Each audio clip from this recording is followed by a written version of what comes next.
इस वीडियो का main purpose है आपको सारी जानकारी देना। ये वीडियो थोड़ा बड़ा हो सकता है तो मैं टाइम स्टैम्प डाल दूंगा। सबसे पहले पहुंचना कैसे है। Option 1 flight. फ़्लाइट की टिप ये है कि अगर आप श्रीनगर से फ़्लाइट से वापस जा रहे हैं तो कम से कम 3 घंटे पहले पहुंचने का ट्राई कीजिए एयरपोर्ट पे। श्रीनगर का एयरपोर्ट काफ़ी सेंसिटिव है और वहाँ चेकिंग के लिए आपको अच्छा खासा टाइम निकालना होगा। आपका लगेज, आपकी कैब सब चेक होती है एयरपोर्ट से पहले ही। डल लेक से लगभग 11 से 12 किलोमीटर दूर है एयरपोर्ट। Option 2 train. 27 जनवरी से दिल्ली से direct overnight Vande Bharat train में आप आराम से श्रीनगर आ सकते हो। इसके चलने के बाद ये बेस्ट ऑप्शन बन जाएगा। ऑप्शन 3 कैब या टैक्सी। जम्मू तक ट्रेन से आ जाइए और वहाँ से पहलगाम से होते हुए कैब से आराम से आ सकते हो। ऑप्शन 4 सेल्फ ड्राइव कार यानी कि अपनी कार। विंटर में केयरफुल होना होगा लेकिन, क्योंकि स्नो में चलाने के लिए 4x4 और चेन्स वाली कार बेस्ट होती हैं क्योंकि रोड बहुत ज़्यादा स्लिपरी हो जाती है। Local travel. तो कश्मीर में मेन स्पॉट जो घूमने के लिए है वहाँ पे पब्लिक ट्रांसपोर्ट ज़्यादातर जगहों पर डायरेक्ट नहीं है और काफ़ी चेंज करके आपको जाना होगा। तो क्या हमें कैब का पूरा पैकेज ले लेना चाहिए या हमें हर दिन के हिसाब से कैब बुक करनी चाहिए? वेल देखो, ये एक कैब ड्राइवर के पास पूरी पावर होती है कि आपके ट्रिप को अच्छा या बुरा बनाने की। मुझे पर्सनली सेम कैब करना पसंद नहीं है। तो बात करते हैं कि क्या आपको ऑन द स्पॉट कैब मिल जाएगी। तो इसका आंसर है हाँ, बिल्कुल मिल जाएगी। अगर चाहो तो ऑन द स्पॉट भी टैक्सी काउंटर से पूरा ट्रिप पैकेज या डे टूर बुक कर सकते हो। टैक्सी स्टैंड आपको एयरपोर्ट, श्रीनगर के पास डल लेक में, पहलगाम वगैरह वगैरह में मिल जाएगा। इन जगहों से कैब आपको फिक्स रेट की रहती है। अगर आप कैब कर रहे हैं तो एक बात मैं आपको बता दूं कि यूनियन एंड स्नोफॉल कंडीशन के वजह से आपको कैब चेंज करनी पड़ती है कई हिल स्टेशन से 10 से 11 किलोमीटर पहले। जैसे कि आप सोनमर्ग जा रहे हैं या गुलमर्ग जा रहे हैं और भी कुछ जगहों पे जा रहे हैं तो आपको कैब डायरेक्ट नहीं लेके जाएगी, वो उतार देगी और वहाँ से आपको लोकल साइट सीइंग के लिए या स्टे के लिए वहाँ की लोकल कैब करनी पड़ेगी। विंटर सीजन में यहाँ पे चेन व्हीकल चलते हैं और चेन से कार का मेंटेनेंस बढ़ता है, ये मेरे को पता चला वहाँ पे। तो श्रीनगर से आने वाली कैब चेन्स नहीं लगाती हैं और आपको कैब चेंज करनी ही पड़ेगी विंटर में। तो अब इसमें जहाँ पे फिक्स रेट हैं जैसे कि पहलगाम, वहाँ तो सही है, लेकिन जहाँ पर फिक्स रेट नहीं है जैसे सोनमर्ग तो आपको काफ़ी बार्गेन करना पड़ सकता है और स्नो गिरती है तो रेट्स और भी बढ़ जाते हैं। स्कैम्स। इससे एक स्कैम ये निकल कर आता है कि चेंजिंग पॉइंट में कई बार कोई प्रीपेड काउंटर नहीं होता है टैक्सी का। इवन कई बार तो स्टैंड ही नहीं होता है और ड्राइवर्स आपस में सेटिंग करके आपको दूसरी टैक्सी दिलाते हैं। अब इन पॉइंट्स में जब फिक्स रेट ना हो तो दूसरी टैक्सी वाला आपसे यूजुअली बहुत ज़्यादा पैसों की डिमांड करता है और वहाँ ज़्यादा ऑप्शंस ना मिलने के लिए या आपके पास सामान ज़्यादा हो, इस वजह से आपकी बार्गेनिंग पावर लिमिटेड हो जाती है। कश्मीर के लोकल्स के लिए one of the main source है टूरिज़्म, इसलिए वो कोशिश करते हैं कि जितना हो पाए टूरिस्ट से कमा लें और इसलिए आपको घुमाने के लिए, होटल में ड्रॉप करने के लिए, वहाँ से पिक करने के लिए, जैसे कि आप सोनमर्ग या गुलमर्ग जा रहे हैं तो ड्रॉप भी हम ही करेंगे, पिक भी हम ही कर लेंगे, इस टाइप से आपको पैकेज दिए जाते हैं। पर कहीं ना कहीं आदमी जो ज़्यादा बार्गेन नहीं कर पाता है इस चक्कर में ख़राब एक्सपीरियंस झेलना पड़ता है और उससे पैसों का नुकसान भी होता है। जहाँ फिक्स रेट है वहाँ कंडीशन बेटर है और अगर यूनियन बना रहे हैं तो आई थिंक सबको फिक्स रेट रखना चाहिए। सेम चीज़ आप घोड़े की राइड, एटीवी की राइड और दूसरी एक्टिविटी में भी फेस करेंगे। मैं आपको सही रेट तो नहीं बता सकता क्योंकि मुझे खुद लगता है कि मैंने कई जगहों में ज़्यादा ही पैसे दिए हैं, पर इस बात को आपको बताना ज़रूरी है क्योंकि इससे आपको अंदाज़ा रहेगा कि आप क्या फेस करने वाले हैं। एक सजेशन ये रहेगी, जैसे घोड़े या एटीवी राइड्स के लिए आप जा रहे हैं तो आप टूरिस्ट स्पॉट में पहुंचते हैं तो थोड़ा घूमिए, बातें सुनिए लोगों की और फिर बार्गेन कीजिए तो आपको थोड़ा आइडिया होगा कि क्या रेट्स होने चाहिए। टिप्स का कल्चर काफ़ी बार है। टैक्सी वाले से जैसे हम बात कर रहे थे तो टैक्सी स्टैंड पे 2,500 रुपये रेट लिखा था, लेकिन सेम जगह के रेट वो 3,000 बता रहे थे और बाद में अपनी सर्विसेज के लिए टिप्स भी मांग रहे थे और कुछ होटल्स में भी टिप्स का कल्चर था। अब ये सब बातें सुन के जब मैंने पहली बार ये बातें सुनी थी तो मुझे डर लग रहा था कि अगर स्नोफॉल के टाइम बार्गेन करना पड़ा, इस चक्कर में खर्चा मोटा हो जाएगा क्योंकि स्नोफॉल में रेट्स और भी बढ़ जाते हैं। पर मैं ओवरऑल आपको यही कहूँगा कि कश्मीर को आइए, कश्मीर घूमिए, यहाँ का एक्सपीरियंस आपका अच्छा रहेगा। कश्मीर कब आएँ? कश्मीर बहुत खूबसूरत है और यहाँ सबसे ज़्यादा टूरिस्ट मई के राउंड आते हैं जब बच्चों की हॉलीडेज होती हैं। शहरों का टेम्परेचर बढ़ने लगता है, इस टाइम आप यहाँ के ग्रीन फील्ड्स और गार्डन्स का मज़ा ले सकते हैं। साथ ही पहाड़ों के ऊपर जा सकते हैं और कुछ हायर पॉइंट्स जैसे कि गुलमर्ग में फ़ेज़ 2 या सोनमर्ग में थाजीवास ग्लेशियर वगैरह में थोड़ी स्नो भी देख सकते हैं। हम स्पेशली जनवरी में गए थे क्योंकि हमें देखनी थी अच्छी वाली स्नोफॉल। दिसंबर 22 से 45 दिन तक सबसे ज़्यादा ठंड पड़ती है श्रीनगर में, तो आप स्नोफॉल एक्सपेक्ट कर सकते हैं जनवरी और फरवरी में भी। बाकी मौसम पर भी डिपेंड करता है। ऑनलाइन वेदर वेबसाइट कई बार सही होती हैं पर कोई गारंटी नहीं होती। मौसम बदलने में देर नहीं लगता कश्मीर में। Heating system in Kashmir specially in winters. अगर आप भी हमारे जैसे विंटर में ट्रैवल कर रहे हो तो टेम्परेचर सब जीरो तक जा सकता है। ऐसे में ज़रूरी है कि आप हीटेड होटल्स ही करें ताकि आपको आराम हो। कश्मीर में हमने 5 तरह के हीटिंग सिस्टम देखे। Central heating system, powerful heaters, AC heaters, blowers और हीटेड मैट्रेस। इनमें नंबर 1 पे था पावरफुल हीटर जो कुछ 4 स्टार होटल्स में था। सेकंड नंबर में है सेंट्रल हीटिंग सिस्टम, बट एक कॉमन पैटर्न ये है कि कई होटल्स में रात को 10 से सुबह 7 बजे तक हीटर्स को बंद कर देते हैं। ये जानना ज़रूरी है आपके लिए ताकि आप अकॉर्डिंगली प्लान कर सकें। थर्ड नंबर पर है हीटेड मैट्रेस जो कि काफ़ी कंफर्टेबल बना देते हैं आपके बेड को और आप आराम से सो सकते हो। फोर्थ नंबर में है एसी हीटर्स। रूम साइज़ के अकॉर्डिंग ये इफेक्टिव हो सकते हैं। मेरी सजेशन यहाँ पे ये है कि अगर होटल वुडन होगा तो वो ज़्यादा कंफर्टेबल होता है सीमेंट के कंपेयर में, स्पेशली विंटर में। लास्ट कैटेगरी में है ब्लोअर, जिसमें पास में तो गर्मी होती है लेकिन अगर आप दूर बैठे हैं तो वहाँ तक पहुँचते पहुँचते हवा ठंडी हो जाती है। कुछ जगह में हमने हेलोजन हीटर्स भी देखे, ये काफ़ी इफेक्टिव थे जितनी रेंज में इनकी लाइट पहुँच पा रही थी। होटल का बजट सबका डिफरेंट होता है तो इस पर आप अपने बजट के अकॉर्डिंग होटल देख सकते हैं। हमने अपने इस ट्रैवल्स में government hotel, 3 star hotel, 4 star वगैरह होटल में रुके थे। उनके रिव्यूज़ इस चैनल में आपको मिल जाएंगे। होटल्स प्री बुक करना चाहिए कि आसानी से मिल जाएगा? तो इस बारे में मैं ये कहूँगा कि पॉपुलर डेस्टिनेशन जैसे कि गुलमर्ग में अगर आप पॉसिबल हो तो प्री बुक कर लीजिए। श्रीनगर में बहुत सारे ऑप्शंस मिल जाएंगे आपको, तो वहाँ पर तो आपको कोई प्रॉब्लम नहीं होने वाली है अगर आप लेट भी बुक करना चाहते हैं। हमें इस ट्रिप में स्नोफॉल देखना चाहते थे तो हमने गुलमर्ग के अलावा बाकी जगह होटल्स लेट ही बुक कराए थे स्नोफॉल का प्रेडिक्शन देख के।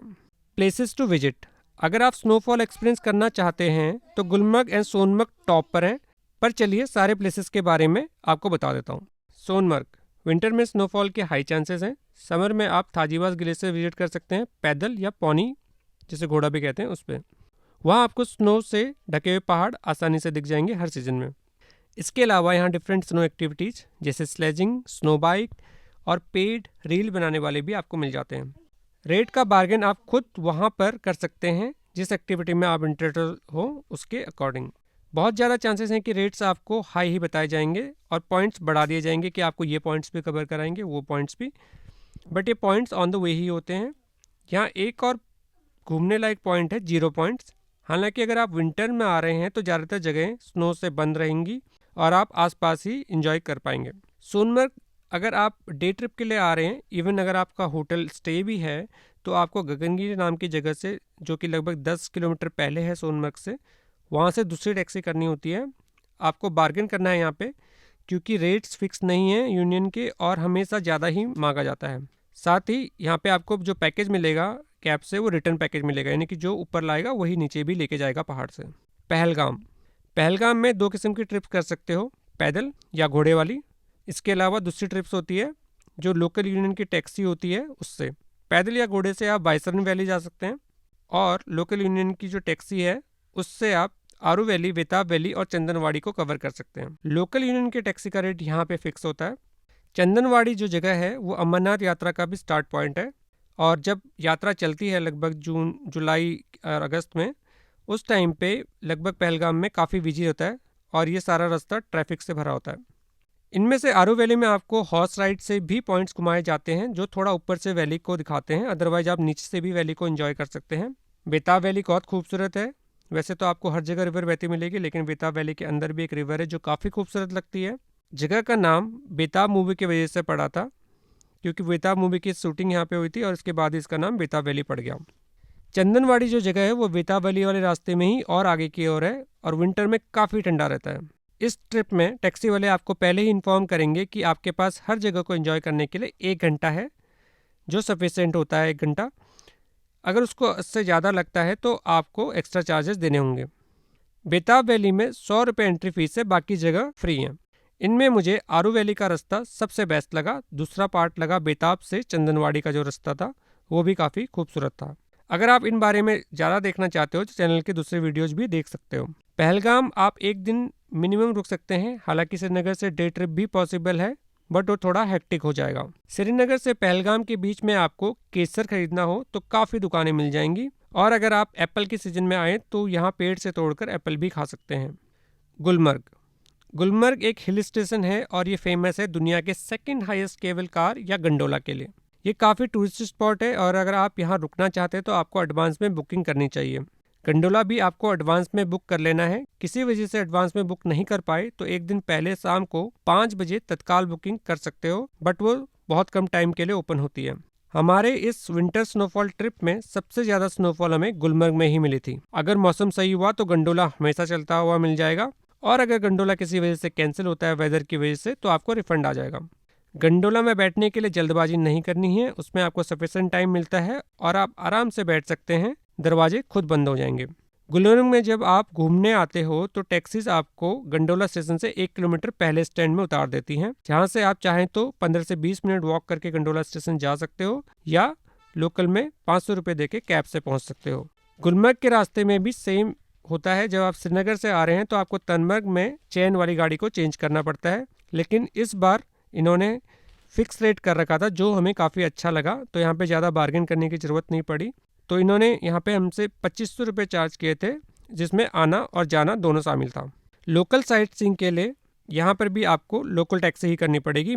मेन गुलमर्ग में वॉक करना बेस्ट ऑप्शन है, बट कुछ लोग ड्रंग वाटरफॉल देखने भी जाते हैं, जहाँ पे एक बड़े टैंक से पानी गिर रहा है और उसकी वजह से वाटरफॉल बन गया है, लेकिन विंटर में जमा होता है। हालांकि हम जब इस रास्ते में जा रहे थे तो कुछ जगहों पे पानी के पाइप में जो हाई प्रेशर पानी होता है उसमें कुछ जगहों पे खुला रखा गया था पानी को, ताकि पानी जमे ना विंटर्स में, और उसकी वजह से सब जीरो टेम्परेचर की वजह से वो पानी जो बाहर निकल रहा था वो जम रहा था और काफ़ी खूबसूरत लग रहा था। आप गुलमर्ग में एक्टिविटी जैसे कि स्लेजिंग, स्कीइंग, स्नो बाइक वगैरह भी कर सकते हैं। हमने गुलमर्ग में स्नोफॉल एक्सपीरियंस के लिए 2 दिन का स्टे लिया था और हमें पहले ही दिन स्नोफॉल मिल गई थी। मेरे अकॉर्डिंग 1 दिन का स्टे सफिशिएंट है गुलमर्ग में। दूध पथरी। दूध पथरी लोकेशन बड़ी खूबसूरत है। यहाँ दूध जैसे साफ पानी पत्थरों से होकर बहता है। यहाँ आप श्रीनगर से डे ट्रिप के लिए जा सकते हो। यहाँ पर भी मेन अट्रैक्शन पॉइंट से कुछ 6 से 7 किलोमीटर पहले हमें टैक्सी ने उतार दिया था और हमारे पास उसके बाद 2 ऑप्शंस थे, घोड़ा या एटीवी। इन दोनों ऑप्शंस के अलावा भी कुछ लोग पैदल भी जा रहे थे। हमने यहाँ पर एटीवी राइड चूज की टाइम बचाने के लिए। आपको बार्गेन करना है। यहाँ पे हमें 2100 रुपये दिए थे एटीवी के, और घोड़े के यहाँ पे 1500 रुपये बोल रहे थे। एटीवी वाला आपको पॉइंट्स पे उतार के दूसरी सवारी लेने चले जाता है, और ये जगह काफ़ी सुंदर है। श्रीनगर मेन श्रीनगर सिटी का मेन अट्रैक्शन है डल लेक।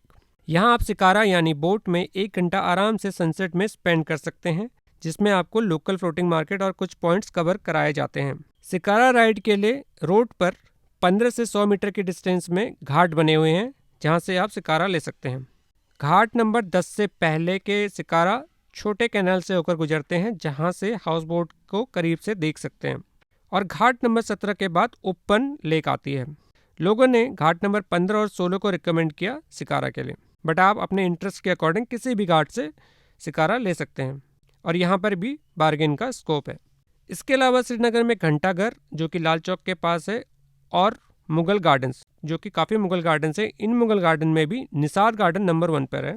गर्मियों में इन गार्डन्स में काफ़ी सुंदर फूल होते हैं। विंटर्स में सूखा था, लेकिन स्नो गिरने की वजह से काफ़ी सुंदर लग रहा था। इसके अलावा श्रीनगर में आप हाउस बोट में भी रुक सकते हैं, जिसे हमने अवॉइड किया 2 रीजंस की वजह से। पहला तो ये कि हमें मेन रोड में आने के लिए बोट करनी पड़ती है, एंड दूसरा हमें थोड़ा ठंड का भी डर था। पैकिंग। अगर आप भी हमारी तरह विंटर में कश्मीर आ रहे हैं तो स्नोफॉल का एक्सपीरियंस लेने से सबसे पहली बात है कपड़े अच्छी तरह से पैक करके आने हैं। होटल के हीटिंग सिस्टम में रिलाई नहीं करना है। ज़्यादा मौसम ख़राब हुआ तो इलेक्ट्रिसिटी का प्रॉब्लम हो सकता है, और कपड़े पूरे लेके आने हैं। स्नोफॉल हुआ तो कपड़े गीले हो सकते हैं, तो अगर वाटरप्रूफ लेयर हो सबसे बाहर की तो बेस्ट है। शूज़ का भी ध्यान रखना है, स्पोर्ट्स शूज़ स्नोफॉल में गीले हो सकते हैं। Extra socks, gloves, caps, inner, jacket वगैरह रख लो। बाकी यहाँ पे अगर नहीं लेके आए हो तो टेंशन लेने की ज़रूरत नहीं है। यहाँ पे स्नोफॉल में घूमने के लिए आपको गम बूट्स, जैकेट वगैरह रेंट पर भी मिल सकते हैं। पर रेंट पे तभी लो जब आपको वाकई में ज़रूरत फील हो। मुझे इस ट्रिप में गमबूट्स या जैकेट की ज़रूरत नहीं पड़ी, वैसे बैकअप के लिए मैं 2 जैकेट ले गया था। बाकी थोड़ा बहुत खाने पीने का सामान रख लेना, कैश रख लेना, वैसे यूपीआई चलता है मैक्सिमम जगह। मिक्स्ड, क्या आपको पैकेज लेने की ज़रूरत है या खुद से प्लान कर सकते हैं? इसका सीधा सा आंसर डिपेंड करता है कि आप कितनी प्लानिंग करना चाहते हैं। खुद से प्लान करने में आपके पास पूरी फ्रीडम होती है डेस्टिनेशन चेंज करने की, पर आपको थोड़ा रिसर्च करनी होगी। हमारा ट्रिप सेल्फ प्लान था और हमने इसे काफ़ी इन्जॉय किया। आपका प्रीपेड सिम यहाँ काम नहीं करेगा, या तो आप पोस्टपेड सिम लेकर आइए या यहाँ आकर लोकल का सिम खरीद लीजिए। आपके मोबाइल नेटवर्क लगभग सभी जगहों में आते हैं। पहलगाम की आरू वैली में नेटवर्क का प्रॉब्लम था, बाकी जगहों पे हमें नेटवर्क मिलता रहा। मैंने कोशिश की है कि आपको सारी जानकारी दे पाऊँ, लेकिन अगर कुछ क्वेश्चन हो आपके तो कमेंट में पूछ लो। ज़रूरत पड़ी तो पार्ट 2 भी बना लेंगे वीडियो का। कुछ और वैली भी काफ़ी फेमस हो रही हैं जैसे गुरेज वैली, लेकिन उनके लिए आपको टाइम निकाल कर आना होगा और विंटर में गुरेज वैली स्नो की वजह से पूरी तरह से बंद होती है। स्नो पड़ी हो जहाँ, वहाँ संभल कर चलिए, कश्मीर को एंजॉय करिए, बहुत खूबसूरत है कश्मीर।